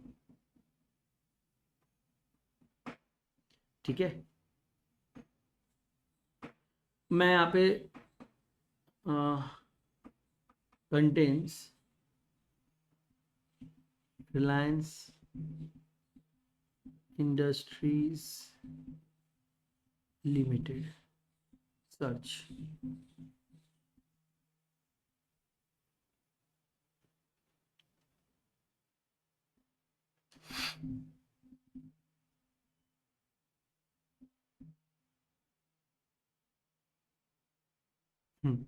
तो बोलता है ये है आपका रिलायंस इंडस्ट्रीज लिमिटेड, ठीक है। कॉपी, एक्टिव कंपनी है रिलायंस इंडस्ट्रीज लिमिटेड को, उसका सिन नंबर मिल गया, ठीक है। अब नाउ से फॉर एग्जांपल मैं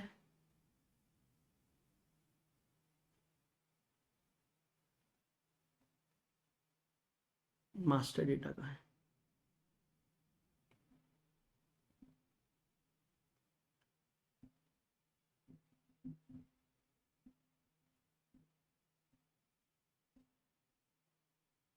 एक मिनट, मैं ऐसे आपको रिलायंस के कंपनी के डिटेल्स भी मैं आपको बता सकता हूँ। थोड़ा सा एक सेकेंड बस, थोड़ा प्रैक्टिकल और ये हम मिलके चल रहे हैं तो दोनों चीजें आपको समझ में आएगी।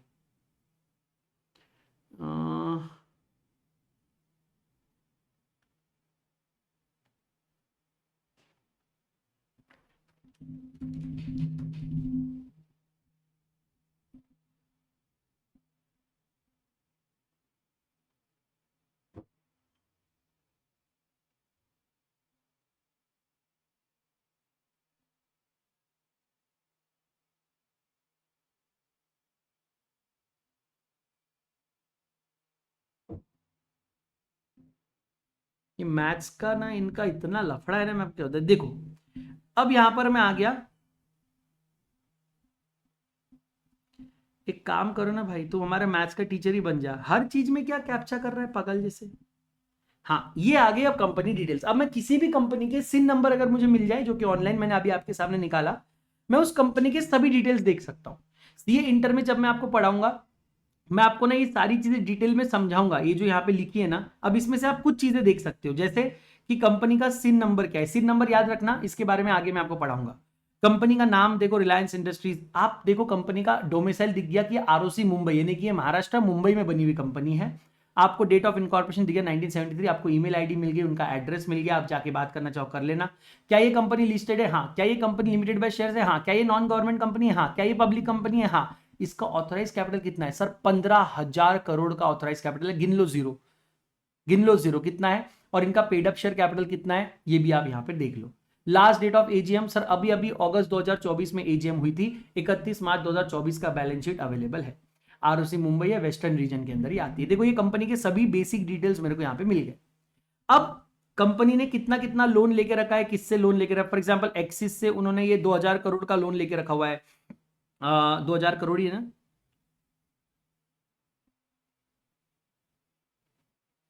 2 या 20,000 करोड़ का दिख रहा है मेरे को, 20,000 करोड़ है ये, ठीक है। आप यहाँ पे देख लेना। इस तरह इसके बाद एचडीएफसी बैंक से उन्होंने 10,000 करोड़ का लेके रखा है।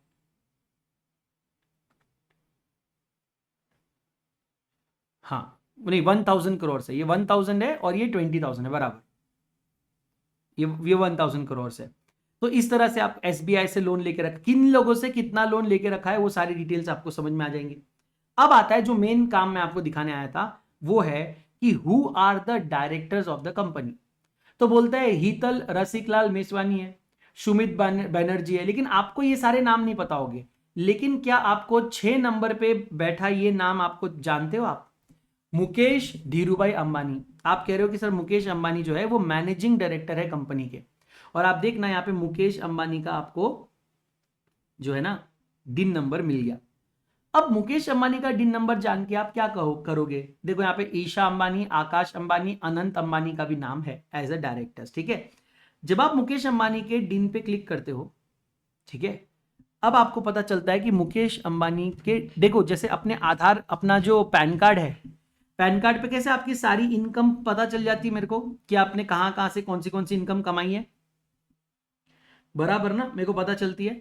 वैसे ही आपका जब मैं डायरेक्टर्स आइडेंटिफिकेशन नंबर निकालता हूं तो मुझे पता चलता है आप कौन से कंपनीज और एलएलपीज में डायरेक्टर्स या डेजिग्नेटेड पार्टनर हो। जैसे मुकेश अंबानी का नाम कौन से कंपनीज में है सर, रिलायंस रिटेल में है, जियो प्लेटफॉर्म्स में है, Reliance retail ventures, Reliance petroleum, Reliance industries, Indian petrochemicals, rice world limited, KD enterprises, इसमें डायरेक्टर, एडिशनल डायरेक्टर, डायरेक्टर करके है। और ये अभी सिर्फ 1 of the 10 है, मतलब अभी आप 1 to 10 एंट्रीज है, और एंट्रीज है। आप अगर नेक्स्ट पेज पे जाओगे आपको और कंपनीज मिलेंगी, जैसे रिलायंस रिटेल वेंचर्स, ठीक है कोई बात नहीं, लाइन आ जाएगी वापस, rice world limited, Reliance foundation, मैंने आपको बताया रिलायंस फाउंडेशन ये उनका सेक्शन 8 कंपनी है, याद है कि नहीं भाई, रिलायंस फाउंडेशन, ये जो रिलायंस फाउंडेशन आपको दिख रहा है ये उनका सेक्शन 8 कंपनी है। और सेक्शन 8 कंपनी में भी भाई साहब अपना डायरेक्टर है, रिलायंस जियो, इन्फोकॉम, है ना, ये देख रहे हो ये सारे प्लेटफॉर्म। मैं एक दिन नंबर से मैंने उनके पूरा का पूरा कौन से कंपनी में डायरेक्टर है। अच्छा, सिर्फ कंपनी नहीं, तो मैं उनके एलएलपीज का भी डिटेल आपको बताता हूं कि मुकेश अंबानी कितने एलएलपी में डेजिग्नेटेड पार्टनर या पार्टनर है। Shivangi commercials limited, Shripal enterprises, Janardan, Chakradeo, Shripal, देख रहे हो ये इतने सारे एलएलपीज में वो पार्टनर या डेजिग्नेटेड पार्टनर भी है। एक दिन नंबर से मैं उनके सभी के बिजनेस, कितने भी उनके कंपनीज होंगे वो सारे कंपनीज की डिटेल्स मैं यहाँ पे निकाल कर रख सकता हूं। And that's why I need your directors identification number, so that I find out कि आप और कौन से कंपनीज में डायरेक्टर है। ठीक है, और इसके बाद में एक और फाइनल लास्ट लाइन, एक और पर्टिकुलर्स मैं आपसे लेता हूं। आई होप आज का क्लास आपको इंटरेस्टिंग लग रहा है, क्योंकि मैं यहाँ पर टेक्स्ट के साथ साथ प्रैक्टिकल नॉलेज भी जोड़ रहा हूँ। ये हम लोग फर्स्ट डायरेक्टर से लेने वाले हैं, जो हमारे डायरेक्टर्स है ना, person named as directors in our articles, उनसे हम लोग लेने वाले हैं। हम 2-3 चीजें अब उनसे लेंगे। Number 1, consent to act like a director, consent to act as a director, ठीक है। और इनसे हम लेने वाले हैं other interests in other form of, या interest in other form of organization, ऐसा लिखेंगे।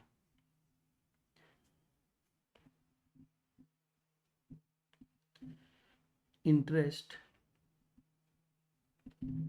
in other forms of organization। मुझे बताइए आप और कौन से companies, LLPs, partnership, sole proprietorship, AOP, BOI, trust, NGO, Nidhi company, कौन से बिजनेस ऑर्गेनाइजेशंस है जिसके अंदर आप इन्वॉल्व है, जिनके अंदर आप इंटरेस्टेड है, किसी में आप मेंबर हो, किसी में डायरेक्टर हो, वो सारा भी हमको बताओ। क्योंकि अगर ये कंपनी उन लोगों से डील करेगी तो हमारे दिमाग में एक चीज रहेगी कि अरे ये जो डायरेक्टर है ना, ये डायरेक्टर उस पार्टनरशिप का पार्टनर है, और ये कंपनी उस पार्टनरशिप के साथ बिजनेस कर रही है और ज्यादा रेट पे कर रही है, कहीं पार्टनर प्राइवेटली प्रॉफिट कमाने की कोशिश तो नहीं कर रहा। तो हमें कैसे पता चलेगा? जब आप कंपनी बनाते वक्त हमें बता दोगे कि आप और कौन से बिजनेस ऑर्गेनाइजेशंस में इंटरेस्टेड हो। तो ये सारे 7 डिटेल्स हम आपसे लेंगे। एक बार फिर से प्रोसेस देख लेना। सबसे पहले मैं आपसे आपका मेमोरेंडम और आर्टिकल लूंगा, फिर लूंगा डिक्लेरेशन जो फर्स्ट डायरेक्टर्स और एक्सपर्ट्स देंगे, बोलेंगे that we have complied with all the laws and regulation with respect to incorporation of company and matters which are presidential और इनसिडेंटल देयर टू। फिर मैं डिक्लेरेशन लूंगा फर्स्ट डायरेक्टर और subscriber to memorandum से 3 चीजें बोलूंगा, that they have not done any default with respect to promotion, formation, management of the company, not found guilty of any fraud, misfeasance और breach of duty during last under this act or under any other law and under any previous law for in the last 5 years, and that all the information given here is true and fair and correct to the best of my knowledge and belief. इसके बाद मैं लूंगा आपसे step number 4 address for correspondence. Step number 5, 6, 7 में particular. Step number 5 में मैं subscriber से उनका name, surname, head name, family name, address, है ना, और details, proof of identity, residential status और ये सारी डिटेल्स लूंगा। और इसके बाद का जो स्टेप है स्टेप नंबर 6, ये पर्टिकुलर्स हम डायरेक्टर से लेंगे, all previous detail plus directors identification number, and उसके बाद हम लास्ट पर्टिकुलर लेंगे डायरेक्टर से, और इनसे इस बार हम पूछेंगे दो चीजें कि हम आपके मुंह से सुनना चाहते हैं कि आप इस कंपनी के डायरेक्टर बनना चाहते हो। कल को ऐसा नहीं होना चाहिए कि कोई कंपनी का डायरेक्टर गलती करे, हम उसको पकड़ के डाले और वो क्या बोले, अरे मुझे क्यों पकड़ रहे हो, मैंने कब बोला था कि मैं इस कंपनी का डायरेक्टर हूं, मेरा नाम उन्होंने अपने बिना पूछे लिख दिया, मैं इस कंपनी का डायरेक्टर नहीं हूं। तो कल को कोई अपनी जॉब से मतलब नहीं क्या इनकार ना कर दे, इसलिए मुझे आज ही आप अपने साइन करके दो that you want to you consent to become a director of the company. जब तक आप साइन नहीं करेंगे हम आपको डायरेक्टर नहीं मानेंगे। And then other interest in other forms of organisation, these are the 7 steps for incorporation of company. इसके पहले हमने रिजर्व यूनिक नेम फॉर्म भरा, spice plus form part A भर के नाम रिजर्व किया, पार्ट बी में ये 7 डिटेल्स दिए, करेक्ट। अब समझ लो आपका ये सारा प्रोसेस बराबर हो गया, व्हाट नेक्स्ट। सर जब आप ये 7 प्रोसेसेस बराबर कर लेते हो, इसके बाद शुरू होता है, अब उनके तरफ से आता है। सर मान लो कि सारी चीजें बराबर हो जाती है, तो इसके बाद क्या होता है, सर सारी चीजें बराबर हो जाएगी तो आपको एक सर्टिफिकेट ऑफ इनकॉर्पोरेशन मिलेगा। सर्टिफिकेट ऑफ इनकॉर्पोरेशन में बताया रहेगा कि ये कंपनी इनकॉर्पोरेट हुई है प्रॉपर। आप चाहो तो किसी भी कंपनी का आप सर्टिफिकेट ऑफ इनकॉर्पोरेशन देख सकते हो। फॉर एग्जांपल मैं आपको जोमैटो का एमओए दिखाता हूँ, मेमोरेंडम। वैसे भी मेरे को आपको मेमोरेंडम दिखाना ही था, अरे यार ये प्रोस्पेक्टस है, मैं मेमोरेंडम मांग रहा हूँ।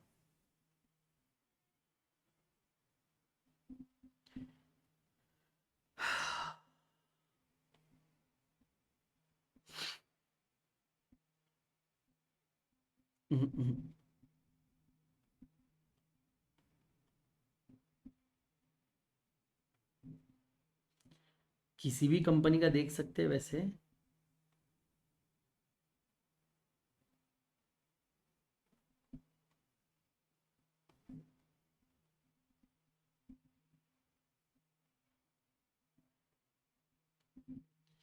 छोड़ो यार, पता नहीं क्या है ना, कभी भी मेरे को कभी कभी दिमाग खराब हो जाता है एकदम। जो चीज़ें नॉर्मली छपरी जैसे मिल जाती ना बाहर, और अगर क्लास में नहीं मिली ना, मेरा इतना दिमाग खराब होता, मैं क्या बोलूँ। खैर कोई बात नहीं, रिलायंस का देख लेता हूँ।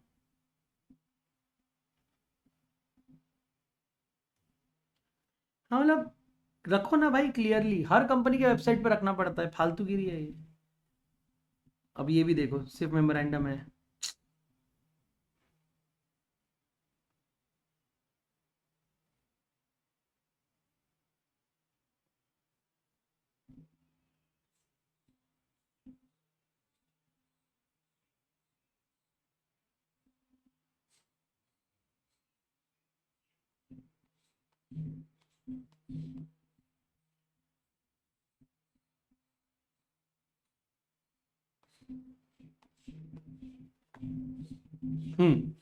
इधर आ जाओ। ये आपका ऐसा रहता है सर्टिफिकेट ऑफ इनकॉर्पोरेशन। जब आप ये 7 स्टेप्स ले लेते हो बराबर, उसके बाद आपको ये आ जाता है सर्टिफिकेट ऑफ इनकॉर्पोरेशन, जो बताता है कि हम लोग यहाँ पर office in the office of Maharashtra, हमने रिलायंस इंडस्ट्रीज लिमिटेड, अब अलग अलग नाम से अलग अलग कंपनीज होती है, तो भाई हमने रिलायंस इंडस्ट्रीज लिमिटेड को फॉर्म कर लिया है, तो यहाँ पर आपको उसका सर्टिफिकेट ऑफ इनकॉर्पोरेशन मिल जाता है। और साथ ही में आपको एक इंपॉर्टेंट चीज मिल जाती है, और वो है उसका सिन नंबर, कॉर्पोरेट आइडेंटिफिकेशन नंबर, वो भी यहाँ पर कहीं दिया होगा कि इसका कॉर्पोरेट आइडेंटिफिकेशन नंबर क्या है। इसने इतना ओवर राइटिंग करके रखा है ना।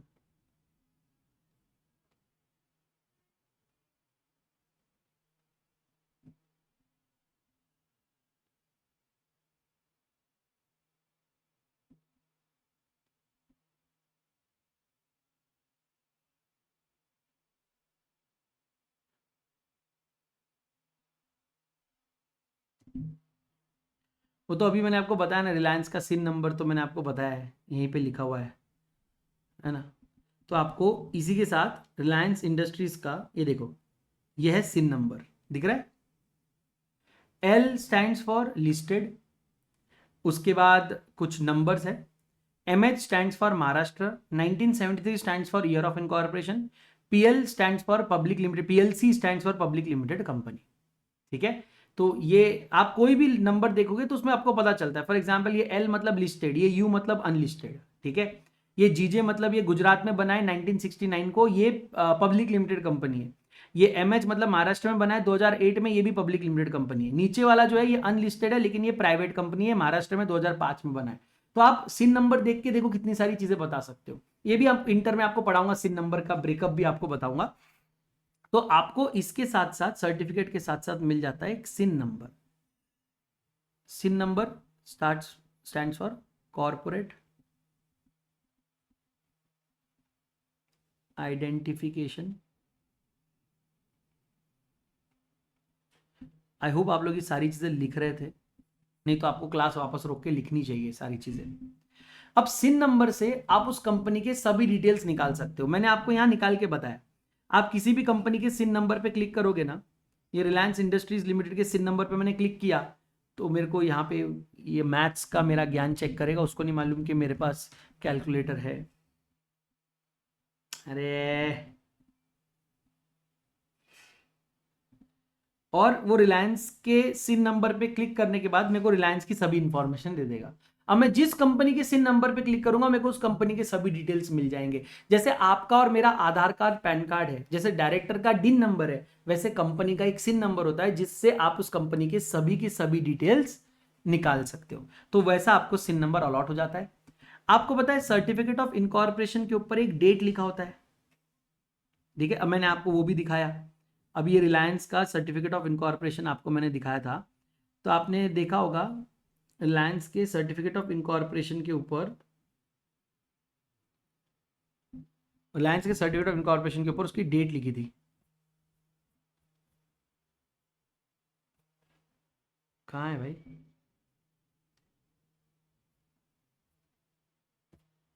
हाँ, कोई भी, ये सर्टिफिकेट ऑफ इनकॉर्पोरेशन है ना। अब आपने देखा यहाँ पे डेट लिखी है, ये देखो 10th ऑफ मार्च 1977 दिख रहा है।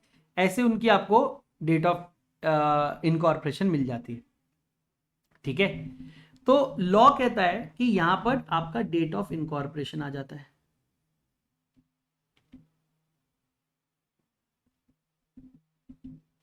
और हम ऐसा मानते हैं कि जो डेट आपके सर्टिफिकेट पे लिखी है उस डेट से आपकी, मतलब बोलते हैं ना वो डॉक्टर आते हैं मूवी में, मुबारक हो आपको लड़का हुआ है लड़की हुई है, बस आप समझ लो कि certificate is a proof that मुबारक हो आपको कंपनी हो गई है, company has been formed, everything has been done properly and the company has been born on the date mention in the date of incorporation.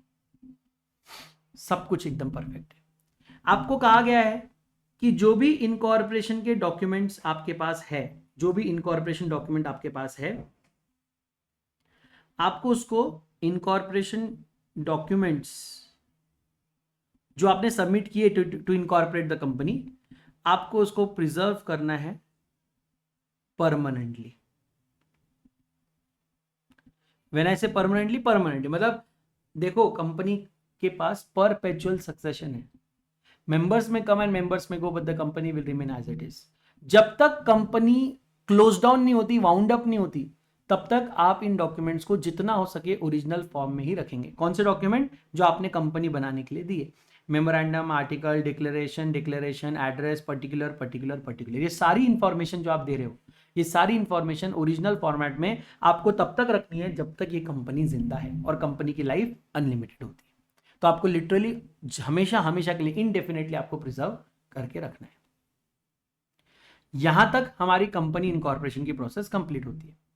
अब इसके आगे और एक नया चर्चा शुरू हो सकता है कि सर कंपनी की बनाते वक्त अगर गलत इंफॉर्मेशन दे दी तो क्या होगा। अब मेरे पास यहां से दो ऑप्शन है। एक तो मैं वो चर्चा अभी शुरू करूं और खत्म कर दूं ताकि कल हम लोग सिर्फ रीडिंग कर ले, या मैं अभी इतना रीड करके कंप्लीट करूं। अब आप बोलो क्या करना है, मतलब क्या हम चर्चा करके खत्म कर दे और कल सिर्फ रीडिंग करके आगे भाग जाए। मैं रीडिंग का आपको होमवर्क भी दे सकता हूं, तो हमारा एक बहुत बड़ा पार्ट कंप्लीट हो जाएगा पूरा। मैंने अभी आपको ये पूरा पढ़ा दिया, ये जो दिख रहा है ना, ये यहां से शुरू हो रहा है ना, ये देखो मोड ऑफ रजिस्ट्रेशन इनकॉर्पोरेशन से लेके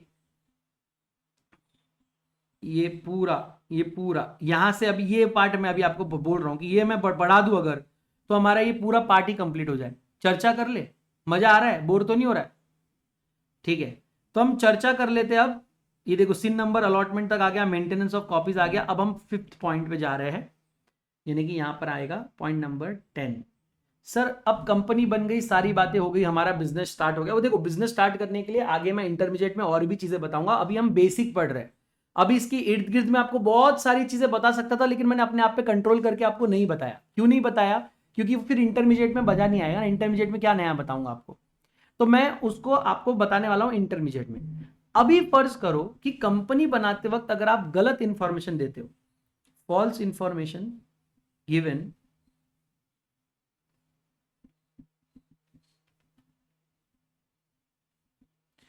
eight the time of incorporation.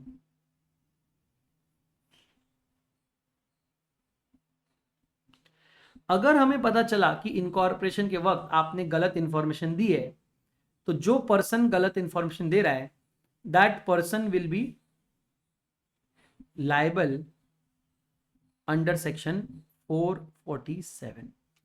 Sir 447 काय का है? Punishment for fraud. फ्रॉड ही हो गया ना, आप हमसे झूठी इंफॉर्मेशन देके कंपनी बनवा रहे हो, है ना? तो इस काला पानी की सजा हो जाएगी, आप you will be liable for fraud. Sir what if we identified that false information was given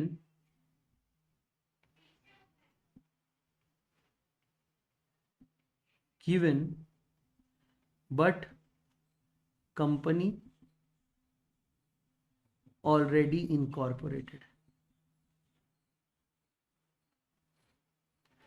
sir अगर प्री इनकॉर्पोरेशन मुझे पता चल गया, आप मुझे गलत इंफॉर्मेशन दे रहे हैं, मैं आपको उठाकर 447 में फेंक दूंगा। लेकिन अगर कंपनी बन गई और उसके बाद हमें पता चला कि आपने हमें फॉल्स इंफॉर्मेशन दी थी, तो अब उसका क्या करेंगे? तो सर याद है यहां पर मैंने स्टार किया था, अगर आपको याद होगा, देखो मैंने यहां पे स्टार करवाया था।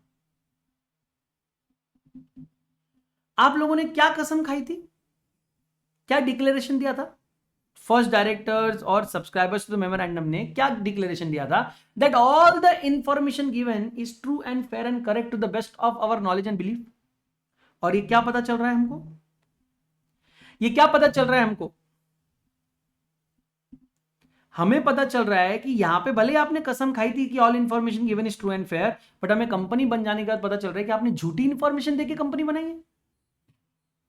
अब हम आपके साथ क्या करेंगे? लॉ कहता है ऑल द पर्सन्स, अब यहां पर दो बातें हैं।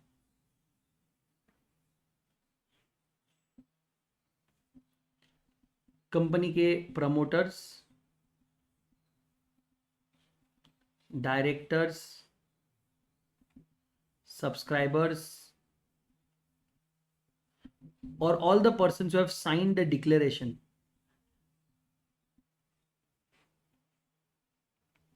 हम इन सबको 447 में भेज देंगे। क्या बोलते हो? Punishment for fraud.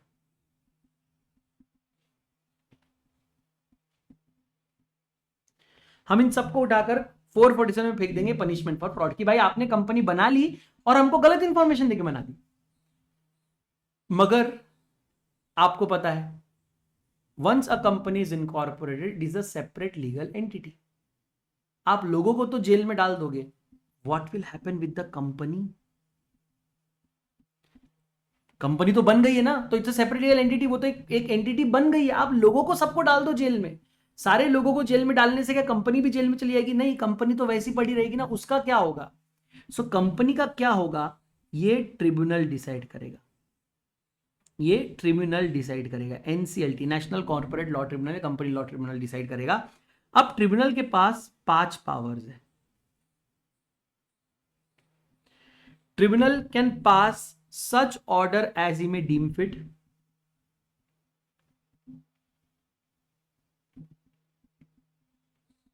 जो उसे सही लगता है वो कर सकता है, for management of the company.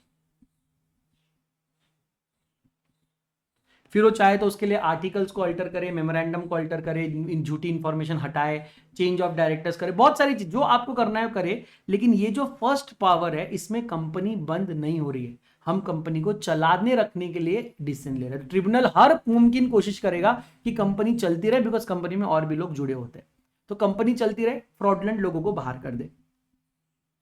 चाहे तो वो ये भी ऑर्डर कर सकता है that he may direct liability of members be unlimited। वो मेंबर्स की लाइबिलिटी अनलिमिटेड कर सकता है, वो स्ट्राइक ऑफ कर सकता है नेम ऑफ कंपनी, अगर उसको लग रहा है कि कुछ नहीं हो सकता इसका, name of company from register of member, register of companies. Direct NCLT ने बोला कि आज से इसे हम कंपनी नहीं मानेंगे, काटो इसका नाम, ये कंपनी नहीं है। ऊपर उसने क्या किया, मेंबर्स की लाइबिलिटी अनलिमिटेड कर दिया। उसके ऊपर क्या किया, उसने कुछ भी ऐसा ऑर्डर पास कर सकता है जिससे कंपनी चलती रहे, जैसे मेमोरेंडम में चेंज कर दिया, आर्टिकल में चेंज कर दिया, डायरेक्टर्स में चेंज कर दिया, और कंपनी को चला रहा। सेकंड, इसमें तो उसने मेंबर्स की लाइबिलिटी अनलिमिटेड कर दी कि भाई आप चोरी कर रहे हो ना, आपकी लाइबिलिटी अनलिमिटेड। थर्ड में तो उसने कंपनी का अस्तित्व ही मिटा दिया। फोर्थ में he can also go for winding up of the company. अब आप कहेंगे कि सर क्या डिफरेंस है striking off the name of the company and winding up of the company. बेटा अगर striking off the name of the company हो रहा है तो on the spot the company is no more, इसको बोलते हैं पॉइंट ब्लैंक पे सिर में शूट कर देना। पॉइंट ब्लैंक में सिर में शूट किया, ऑन द स्पॉट डेथ, ये कंपनी है ही नहीं। लेकिन वाइंडिंग अप इज लाइक कि स्लो पॉइजन दिया है, आपको पता है आप मरने वाले हो, मुझे पता है आप मरने वाले हो, और आप अपनी प्रोसेस बाय प्रोसेस करके आप मर रहे हो। यानी कि वाइंडिंग अप का प्रोसेस में टेक इवन 1 ईयर, और उस कंपनी को बोला गया कि चलो अपने असेट्स बेचो, धीरे धीरे लाइबिलिटी पे ऑफ करो, कोई नया बिजनेस मत करो, और धीरे धीरे करके जब आपका सब कुछ हो जाए तो आप अपनी कंपनी बंद कर लो। तो स्ट्राइकिंग ऑफ और वाइंडिंग अप में भी डिफरेंस है। स्ट्राइकिंग ऑफ में इमीडिएट डेथ होती है, वाइंडिंग अप में धीरे धीरे करके हम कंपनी को बंद करते हैं। And fifth and last power है सच ऑर्डर एज ही में डीम फिट। अब आप कहेंगे सर आप पागल हो गए हो, क्यों, आपने ऊपर ऑलरेडी फर्स्ट पॉइंट ये लिख रखा है। बेटा नहीं, ये जो है ना first point, it is for management of the company, कि भाई कंपनी चलाए रखना है। और जो लास्ट ऑर्डर मैंने दिया है ये है अनलिमिटेड पावर, यहां पर कंपनी को चलाए रखने की जरूरत नहीं है, हमने लिटरली अनलिमिटेड पावर दे दी है ट्रिब्यूनल के हाथ में कि जो सही लगता वो करो, कंपनी चले, कंपनी बंद हो जाए, कुछ भी हो जाए, आपको जो सही लगता है वो करो।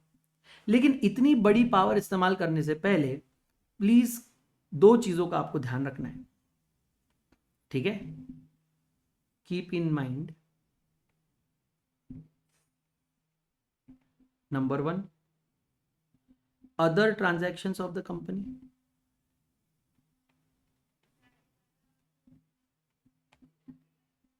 and persons, and give them reasonable opportunity of being heard,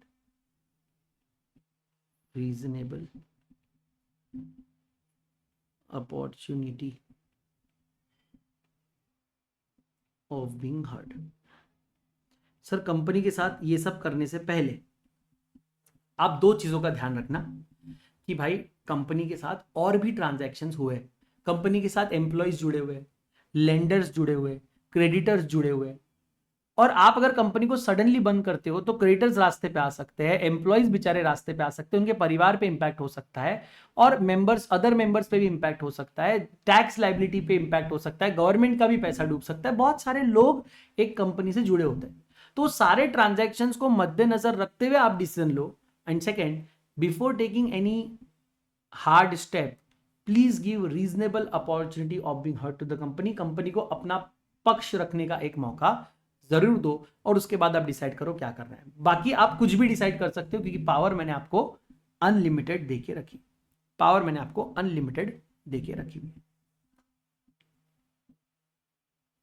clear है क्या?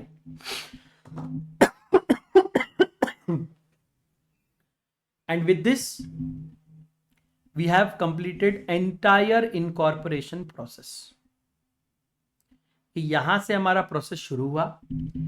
मैंने आपको बुक से पहले मैंने आपको रियल वर्ल्ड में ले गया, एमसे के वेबसाइट पे ले गया, और वहां से बताया कैसी चीजें हो रही है।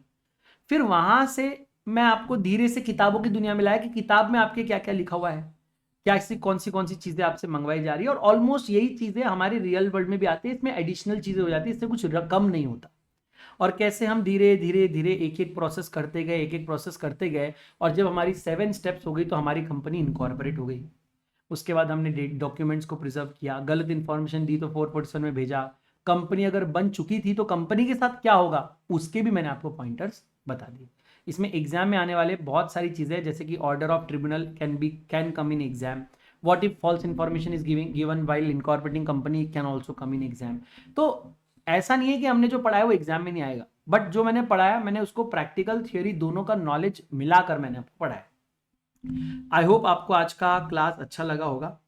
और अब आपका होमवर्क सिंपली होमवर्क क्या है आपका, आपको रीड करना स्टार्ट करना है। बस प्रमोटर वमोटर क्या है वो नहीं बताया मैंने आपको, वो भी मैं आपको फटाफट बता देता हूँ। प्रमोटर्स मतलब कौन, नहीं ठीक है मैं कल पढ़ाऊंगा, अभी टाइम ज़्यादा हो गया फिर आपका मन नहीं रहेगा पढ़ने का। एक काम करना, बस ये प्रमोटर कौन होता है रीड करके आना, कल मैं आपको प्रमोटर कौन होता है बताऊंगा। एंड इसके आगे हम लोग फॉर्मेशन ऑफ कंपनी का भी रीड कर लेना, ये भी मैं आपको कल बताऊंगा। बाकी इनकॉर्पोरेशन ऑफ कंपनी का पूरा प्रोसेस मैं आपको बता चुका हूं, यहां से लेके